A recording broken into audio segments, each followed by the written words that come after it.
मी बनवले होते साबुदाणे वडे. त्याच्या आधी सर्वात मी नारळाची चटणी बनवली. त्याच्यासाठी मी ओलं खोबरं बारीक कापून घेतलं. त्याच्यामध्ये चवीनुसार 7 ते 8 हिरव्या मिरच्या, थोडंसं अद्रक, चवीनुसार मीठ, अर्धा चमचा साखर, थोडंसं लिंबू. जर तुम्ही जिरे आणि कोथिंबीर खात असाल तर तुम्ही ह्याच्यामध्ये ॲड करू शकतात.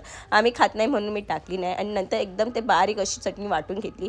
चटणी वाटून झाल्यानंतर कढईमध्ये थोडंसं तेल गरम केलं आणि त्याची फोडणी दिली. आणि नंतर वडे बनवण्यासाठी घेतली. त्याच्यासाठी मी 2 वाटे साबुदाणे भिजत घातलेले.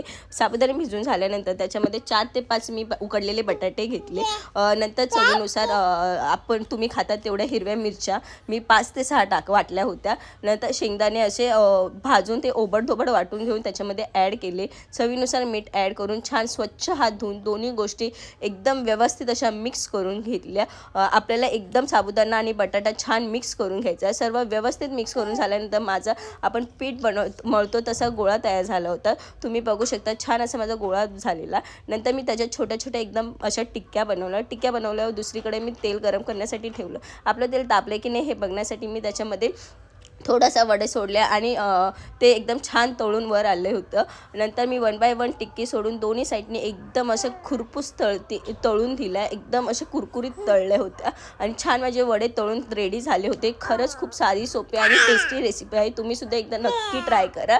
थँक्यू.